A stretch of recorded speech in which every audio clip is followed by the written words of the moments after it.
사도신경으로 신앙 고백하겠습니다. 전능하사 천지를 만드신 하나님 아버지를 내가 믿사오며 그 외아들 우리 주 예수 그리스도를 믿사오니 이는 성령으로 잉태하사 동정녀 마리아에게 하시고 본디오 빌라도에게 고난을 받으사 십자가에 못 박혀 죽으시고 장사한 지 사흘 만에 죽은 자 가운데서 다시 살아나시며 하늘에 오르사 전능하신 하나님 우편에 앉아 계시다가 저리로서 산 자와 죽은 자를 심판하러 오시리라. 성령을 믿사오며 거룩한 공예와 성도가 서로 교통하는 것과 죄를 사하여 주시는 것과 몸이 다시 사는 것과 영원히 사는 것을 믿사옵나이다. 아멘.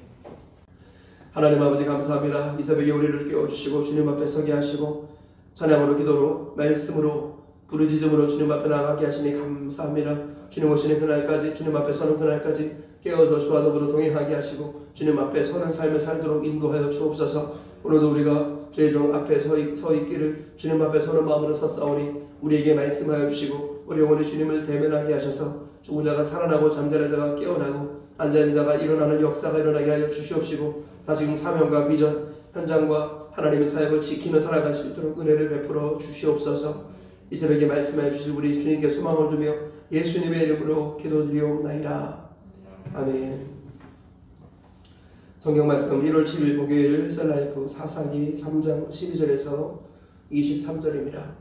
1월 7일 목요일 셀라이프 사사기 3장 12절에서 23절 말씀 교독하시겠습니다.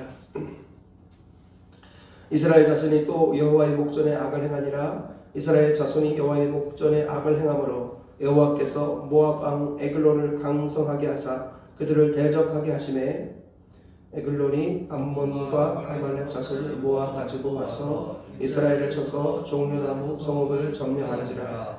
이에 이스라엘 자손이 모압 왕 에글론을 18배 동안 섬기니라.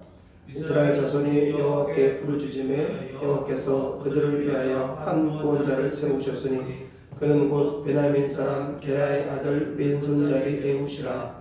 이스라엘 자손이 그를 통하여 모압 왕 에글론에게 공물을 바칠 때에 에훗이 길이가 한 규빗 되는 좌우에 나일선 칼을 만들어 그의 오른쪽 허벅지 옷 속에 차고 공물을 모압 왕 에글론에게 바쳤는데 에글론은 매우 비둔한 자였더라. 에훗이 공물을 바치기를 마친 후에 공물을 메고 온 자들을 보내고 자기는 길갈 근처 또 뜨는 곳에서부터 돌아와서 이르되 왕이여 내가 은밀한 일을 왕에게 아뢰려 하나이다 하니 왕이 명령하여 조용히 하라 하매 모셔선 자들이 다 물러간지라. 에훗이 그에게로 들어가니 왕은 서늘한 다락방에 홀로 앉아 있는 중이라. 에훗이 이르되 내가 하나님의 명령을 받들어 왕에게 아뢰는 일이 있나이다 하매 왕이 그의 좌석에서 일어나니 에훗이 왼손을 뻗쳐 그의 오른쪽 허벅지 위에서 칼을 빼어 왕의 몸을 찌르매 그 칼자루도 나를 따라 들어가서 그 끝이 등 뒤까지 나갔고 그가 칼을 그의 몸에서 빼내지 아니하였으므로 기름이 칼날에 엉겼더라. 에훗이 현관에 나와서 다락문들을 뒤에서 닫아 잠그니라. 아멘. 오늘 말씀에 근거해서 또 악을 행하는 이스라엘을 보살피시는 하나님, 또 악을 행하는 이스라엘을 보살피시는 하나님이라는 제목으로 하나님 말씀을 전하도록 하겠습니다. 네, 사사기를 살펴보고 있습니다. 사사기의 특징 중에 하나가 실패의 사이클 또는 멸망의 사이클이 있다고 그랬죠. 그것이 그 사이클이 뭐냐면 하나님께 범죄했습니다. 그래서 하나님께서 그들에게 진노하셔서 징계를 내리시고 고난을 주십니다. 그래서 주변의 나라들에게 붙이시죠. 그러면 어떻게 해요? 그들이 고난 중에 하나님께 부르짖습니다. 그러면 하나님께서 또 불쌍히 여기시고 그들에게 자비를 베푸셔서 한 구원자를 세워주시는데 그 사람이 사사지요. 사사를 통해서 하나님께서 그 백성들을 구원해 주십니다. 그러면 그들이 하나님께로 돌아와 또 사사가 사는 날 동안 하나님을 섬깁니다. 그러다가 어느 순간에 또 다시 범죄해서 또 다시 하나님 앞에 징계를 받는 이런 일들이 반복되는 것, 이것이 바로 멸망과 실패의 사이클입니다. 오늘도 그 한 부분을 말씀하고 있는 것을 볼 수 있습니다. 오늘 말씀을 조금 더 자세히 살펴보시면서 이 말씀을 통해서 얻을 수 있는 교훈들을 살펴보도록 하겠습니다.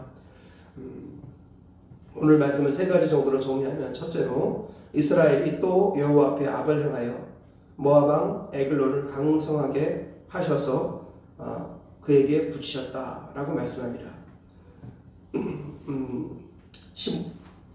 12절 말씀 보시면, 이스라엘 자손이 또 여호와의 목전에 악을 행하니라. 이스라엘 자손이 여호와의 목전에 악을 행함으로 여호와께서 모압 왕 에글론을 강성하게 하사 그들을 대적하게 하시매, 에글론이 암몬과 암말렉 자손들을 모아가지고 와서 이스라엘을 쳐서 종려나무 성읍을 점령한지라. 이에 이스라엘 자손이 모압 왕 에글론을 18배 동안 섬기니라. 그렇죠? 이스라엘 백성들이 또 여호와의 목전에서 악을 행하였다라고 12절에 말씀하죠. 이게 이제 악의 순환골이 실패의 사이클을 반복하는 모습이죠. 또 하나님 앞에 악을 행했습니다. 그러자 하나님께서 적군 모압을 강성하게 하십니다. 그래서 에글론이 일어나서 종려나무 성읍을 점령했다. 여기서 종려나무 성읍이라는 것이 여리고성을 말하는 거예요. 여리고성. 그래서 여리고성과 인접한 나라가 모압인데, 그 요단강을 바로 건너서 있는 여리고성을 이 모압 왕이 점령했다, 그런 말입니다.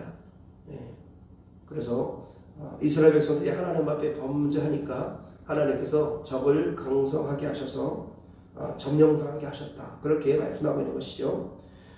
두 번째로는 이스라엘이 하나님께 부르짖음에 하나님이 한 구원자를 세우셨다라고 말씀합니다. 15절 말씀 보니까 이스라엘 자손이 여호와께 부르짖음에 여호와께서 그들을 위하여 한 구원자를 세우셨으니 그는 곧 베냐민 사람 게라의 아들 왼손잡이 에훗이라. 이스라엘 자손이 그를 통하여 모압 왕 에글론에게 공물을 바칠 때에, 그랬죠. 여기서 이스라엘 백성들이 하나님께 부르짖었습니다. 18년 동안 에글론이 압제했죠. 그래서 부르짖었더니 하나님께서 한 구원자를 세워주셨습니다. 이 한 구원자가 궁극적으로 누구를 상징하지요? 예수님을 상징하는 겁니다. 항상 이 구원자 하면 우리 주 예수님이시고, 그렇습니다. 하나님께서 어쨌든 예수님을 상징하는 한 구원자 에훗을 세우셔서 이스라엘 백성들에게 자비를 베푸시는 그런 모습을 볼 수 있습니다. 세 번째로 이 한 구원자 왼손잡이 에훗이 모압 왕 에글론을 암살하고 피하는 이야기가 16절 이하에 기록되어 있습니다. 16절 보시면, 에훗이 길이가 한 규빗 되는 좌우에 나일선 칼을 만들어 그의 오른쪽 허벅지 옷에 차고, 그 다음에 20절 보시면, 에훗이 그에게로 들어가니 왕은 서늘한 다락방에 홀로 앉아있는 중이라. 에훗이 이르되 내가 하나님의 명령을 받들어 왕에게 아뢰 일이 있나이다 하매, 왕이 그의 좌석에서 일어나니 에훗이 왼손을 뻗쳐 그의 오른쪽 허벅지 위에서 칼을 빼어 왕의 몸을 찌르매, 칼자루도 나를 따라 들어가서 그 끝이 등까지 나갔고 그가 칼을 그의 몸에서 빼내지 아니하였으므로 기름이 칼날에 옮겼더라. 쉽게 말하면 에훗이 왼손잡이인데, 왼손을 쓰는 사람인데, 이 베냐민 사람들 중에는 왼손잡이가 많았습니다. 그래서 그 중에 에훗이라는 사람이 일어나서 좌우의 나일선 검을 가지고 오른쪽 허벅지에 차서 그 허벅지에서 칼을 꺼내어서 모압 왕 에글론을 암살했다. 그리고 이제 내일 PT를 보면 이스라엘 백성들 전체는 아니겠지만 자기 성에 돌아가서 이스라엘 백성들을 일으켜 세우고 또 이렇게 모압 군대를 전멸시키는 그런 이야기가 기록되어 있습니다. 그러니까 하나님께서 왼손잡이 에훗을 들어서 모압 왕 에글론을 암살하시는 그런 이야기를 통해서 이스라엘 백성들을 구원해 주셨다, 이렇게 말씀하고 있습니다. 이 말씀을 통해서 우리가 얻을 수 있는 교훈들을 살펴보도록 하겠습니다. 여러 가지 관점에서 교훈을 살펴볼 수 있지만 오늘 세 가지로만 정리하겠습니다. 첫째로 삶의 체계와 가치의 변화가 중요하다. 삶의 체계와 가치의 변화가 중요하다라는 것입니다. 오늘 본문 말씀 보니까 이스라엘 백성이 또 여호와 앞에 악을 행하였다라고 말씀하지요. 다시 말하면 이스라엘 백성들이 하나님을 섬기는 삶의 체계가 부족했습니다. 그래서 환경에 따라서 환경이 좀 안 좋아지고, 또 예를 들어서 사사가 죽고 나면 그러면 또 악을 행하고 또 범죄하는 이런 일들이 일어나는 거죠. 그러니까 우리 신앙생활에서 하나님을 섬기는 삶의 체계를 만들어 나가야 된다, 그런 말이에요. 하나님을 섬기는 것은 사건이 아니라 여정입니다. 이벤트가 아니라 관계라는 거예요. 순종은 여정인 것입니다. 한두 번의 순종으로 우리의 구원이 이루어졌다, 완성되었다라고 생각하면 큰 착각입니다. 우리 구원은 예수님의 은혜로 이루어졌지만 그것이 완성되는 것은 주님 오시는 그날에 이루어지는 것입니다. 그래서 구원의 성취와 완성 사이에 우리는 순종으로 채워나가야 합니다. 근데 순종으로 채워나가기 위해서는 삶의 체계가 필요하고 겁니다. 삶의 체계를 세우기 위해서는 가치의 변화가 중요한 것입니다. 삶의 체계가 세워지지 않으면 환경과 상황에 따라서 자꾸 변화되는 겁니다. 변질되는 것입니다. 그래서 사사가 죽고 나면 또 범죄하고 또 지도자가 죽고 나면 또 넘어지고 이렇게 되는 것이죠. 그래서 이런 사람이나 환경 상황에 요동하지 않고 한결같이 하나님을 섬길 수 있는 삶의 체계와 가치의 변화, 이것이 우리 인생 가운데 중요하다는 것을 점검해 볼 필요가 있습니다. 여러분들은 하나님을 섬기는 삶의 체계가 있습니까? 말씀과 기도, 예배와 섬김, 증거와 교제, 이러한 수레바퀴의 삶과 같은 하나님을 체계적으로 섬길 수 있는 이런 삶의 시스템이 우리 가운데 필요하다는 것을 우리가 깊이 인정해야겠습니다. 특별히 코로나19로 인해서 모이기 어려워지고 또 지도자의 지도를 받기 어려운 이때에 개인적인 삶의 체계가 없으면 반드시 시험에 들고 신앙은 약해지는 것입니다. 그래서 우리 주님은 다시 한번 삶의 체계를 정비하라, 무너진 삶의 체계로서의 성벽을 재건하라 라고 말씀하십니다. 순종은 사건이 아니라 여정인 것입니다. 우리 구원의 성취와 완성 사이를 순종으로 채워가기 위해서는 삶의 체계와 가치의 변화가 중요합니다. 하나님 나라 가치, 그것은 바로 우리 구원은 이루어가는 것이다 라는 개념이에요. 이런 것을 가지고 삶의 체계를 세워나갈 때 하나님께서 예비하신 구원을 우리가 이루어갈 수 있다는 것입니다.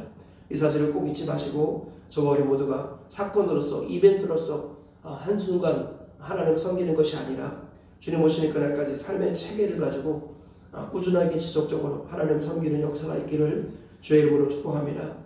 무너진 삶의 체계로서의 성벽을 재건하셔서 환경과 상황이 바뀔지라도, 심지어 사람이 바뀔지라도 하나님을 섬기는 그 모습이 변치 않는 저와 우리 모두가 다 되시기를 주님의 이름으로 축복합니다. 두 번째로, 아무리 부족해도 전심으로 부르짖으면 들어주신다라는 것입니다. 오늘 15절 말씀 보니까 이스라엘 자손의 여호와께 부르짖음에 여호와께서 그들을 위하여 한 구원자를 세우셨다, 이렇게 말씀하죠. 여기서 우리가 12절과 함께 생각해야 되는데, 이스라엘이 또 하나님 앞에서 악을 행하였다. 그럼에도 불구하고 하나님 앞에 전심으로 부르짖었더니 하나님께서 한 구원자를 준비하셨다라고 말씀하고 있습니다. 하나님께서는 우리가 죄 짓는 인생이라는 것을 이미 다 알고 계십니다. 노아의 홍수 사건 이후에 하나님께서는 무지개를 준비해 놓으셨죠. 그러면서 내가 다시는 물로 사람을 심판하지 않겠다. 그 말은 뭐냐면 이제 마지막에 불로 심판하기 전까지는 이제 더 이상 물로 심판하지 않겠다. 이는 그들이 어려서부터 악함이라.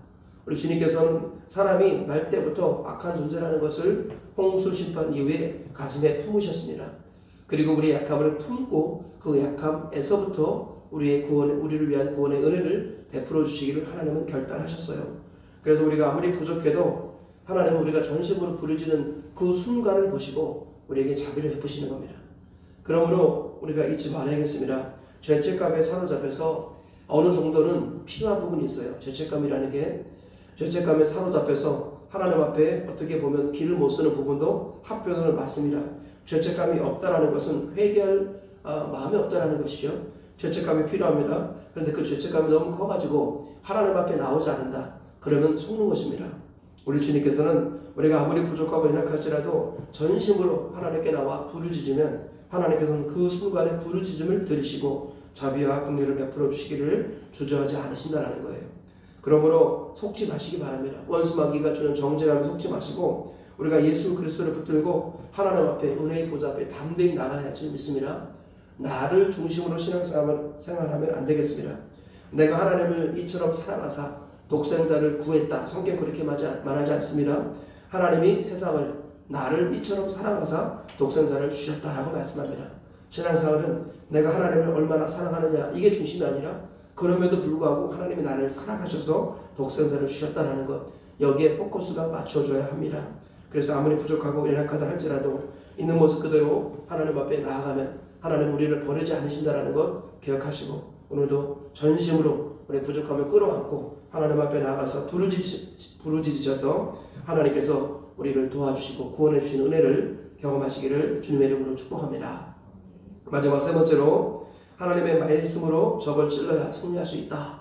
하나님의 말씀으로 적을 찔러야 승리할 수 있다는 것입니다.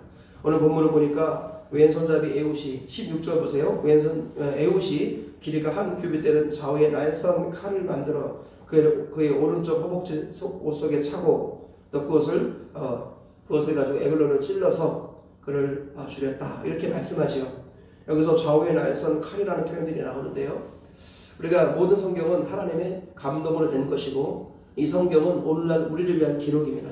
뿐만 아니라 이 성경은 다 예수 그리스도를 중심으로 해석해야만이 올바르게 해석이 되죠. 그래서 이 말씀을 가지고 우리가 어떻게 해석해야겠습니까? 우리도 우리를 괴롭히는 사람에게 칼을 가지고 와서 테러를 일으켜야겠다. 성경은 그렇게 말씀하는 것이 아닙니다. 이 말씀은 우리에게 오늘날 거울이 되는 말씀으로서 우리를 위해서 주신 말씀이 우리 영적 유익을 위해서 주신 말씀이고 예수 그리스도 안에서 이 말씀 우리가 재해석해야 됩니다. 그래서 구약을 구약 그대로만 해석하면 유대교가 됩니다. 명심하셔야 됩니다. 구약을 구약 그대로 해석하면 유대교가 되는 겁니다. 구약은 반드시 신약의 빛에 의해서 해석이 돼야 되고 신약은 구약을 바탕으로 해석을 해야 합니다. 그래서 오늘 말씀은 예수 그리스도를 중심으로 해석을 해야 돼요. 너희가 성경에서 영생을 얻는 줄 알고 이 성경을 연구하거니와 이 성경이 곧 내게 대해 증언하는 것이라. 성경은 예수님에 대한 기록입니다. 그리고 사도 바울은 이 성경 말씀 속에서 예수님을 찾아냈죠. 그래서 이스라엘 백성들이 광야 반석에서 신령한 물을 마셨는데 신령한 반석에서 물을 마시는데 그 반석은 곧 그리스도라. 그래서 구약 성경에서 그리스도를 찾아냈습니다. 이것이 사도 바울의 중요한 깨달음이었습니다. 오늘도 마찬가지입니다. 이 말씀을 예수 그리스도 안에서 해석을 해야 됩니다. 좌우에 날선 칼이라는 것은 히브리서 4장 12절에 나오는 좌우에 날선 어떤 검보다도 예리한 하나님의 말씀을 상징하는 것입니다. 그러므로 에훗이 좌우에 날선 검으로 에글론을 찔렀다. 이 말은 우리가 좌우에 날선 검, 곧 하나님의 말씀으로 원수 마귀를 대적해야 된다라는 것입니다. 하나님께서는 우리가 말씀으로 마귀를 대적하라고 말씀하십니다. 그러면 마귀가 피하고 꼼짝달싹 못한다는 것입니다. 하나님의 약속의 말씀을 붙들고 그 말씀을 우리가 붙들어서 비록 부족하고 연약한 인생이지만 말씀을 의지하여서 휘두를 때 원수가 무너지게 되는 것입니다. 그죠? 우리가 이 사실을 항상 잊지 말아야겠습니다. 하나님의 말씀으로 마귀를 대적할 때 마귀는 피하게 되어 있다. 성경은 반드시 말씀하고 있습니다. 그래서 지금 하나님께서 우리를 들어 쓰시는 사람은 개인기가 뛰어난 사람, 재능이 많은 사람이 아니라 하나님의 말씀으로 무장한 사람이 하나님에 의해서 쓰임받는 것입니다. 오늘도 하나님의 말씀으로 무장하시기를 주의 이름으로 축복합니다. 생명의 말씀을 읽고 묵상하고 그 가운데 기록된 것을 다 지켜 행하기를 결단하시기를 주의 이름으로 축복합니다. 그리고 말씀에 말씀하시는 대로 순종하고 따라가시기를 축복합니다. 말씀의 이끌음을 따라 살아가고 말씀으로 마귀를 대적할 때 우리가 인생에서 승리하게 된다는 것입니다. 우리가 에베소서 6장에 나오는 전신갑주 있지요. 전신갑주에서 공격 무기는 칼밖에 없습니다. 그래서 성령의 검, 하나님의 말씀만이 우리의 유일한 공격 무기라는 것입니다. 모아방, 마귀를 상징하는 겁니다. 그를 대적하는 유일한 길, 그를 무너뜨리는 유일한 길은 양날 검, 좌우에 날선 어떤 검보다도 예리한 하나님의 말씀으로 무장하고 그 말씀으로 찌르는 것입니다. 우리가 이 사실을 항상 기억하시고 오늘도 주신 하나님의 말씀을 기억하시면서 이 말씀을 근거로 해서 원수 마귀를 대적하시고 그를 찌르시기를 주의 이름으로 축복합니다. 그래서 말씀으로 승리하시고 그러므로 영광을 하나님께 올려드리시는 저와 우리 모두가 다 되시기를 주의 이름으로 축복합니다. 말씀의 결론을 맺겠습니다. 또 악을 행하는 이스라엘 자손들을 불쌍히 여기시고 한 구원자를 베풀어 주신 하나님의 은혜를 오늘 말씀을 통해 살펴보았습니다. 이 말씀을 통해서 세 가지 교훈을 발견했습니다. 첫째로 삶의 체계와 가치의 변화가 중요하다라는 것입니다. 우리 주님께서는 순종은 사건이 아니라 여정이라고 말씀합니다. 구원의 성취와 구원의 완성 사유를 메꾸어 가는 것은 바로 순종인 것입니다. 순종을 지속하기 위해서는 삶의 체계와 가치의 변화가 필요하다는 것을 항상 잊지 말아야겠습니다. 두 번째로 아무리 부족해도 전심으로 부르짖으면 하나님은 들어주신다라는 것입니다. 우리 주님께서는 우리가 과거에 어땠다 할지라도 지금 하나님께 부르짖으면 구원의 은혜를 베풀어 주시는 좋으신 하나님이신 겁니다. 우리의 최선은 하나님을 바라보고 의지하는 것임을 기억하시며 부르짖음으로 하나님을 바라보고 의지하시기를 주의 이름으로 축복합니다. 마지막 세 번째로 하나님의 말씀으로 적을 찔러야 승리할 수 있다라는 것입니다. 하나님의 말씀, 저의 날선 검으로 원수마귀를 대적하시고 날마다 승리를 누리시는 저와 우리 모두가 되시길 주의 이름으로 축복합니다. 세 가지 말씀 붙드시고 하루를 승리하며 사시고 평생 승리하며 사시길 다시 한번 주의 이름으로 축복합니다. 주기도로 마치겠습니다. 하늘에 계신 우리 아버지여, 이름이 거룩히 여김을 받으시오며 나라에 임하옵시며 뜻이 하늘에서 이룬 것 같이 땅에서도 이루어지이다. 오늘날 우리에게 일용할 양식을 주옵시고 우리가 우리에게 죄 지은 자를 사하여 준 것 같이 우리 죄를 사하여 주옵시고 우리를 시험에 들게 하지 마옵시고 다만 악에서 구하옵소서. 대개 나라와 권세와 영광이 아버지께 영원히 있사옵나이다. 아멘. 하나님 아버지 감사합니다. 아버지 하나님께서 은혜를 베푸시고 긍휼을 더하셔서 오늘도 우리 가운데 생명의 말씀을 선포하도록 하나님 인도하여 주시는 감사를 드립니다. 주님께서 주신 말씀을 기억하며 가슴에 새기며 오늘도 이 말씀 따라 하루를 살고 평생 살아가는 하나님의 사람이 될 수 있도록 아버지 하나님께서 은혜와 온정으로 자비로 긍휼로 은혜를 베풀어 주시기를 간절히 바라옵고나 주님의 성령께서 도와주시고 역사하여 주시고 주님 인도하여 주시고 은혜를 베풀어 주옵소서.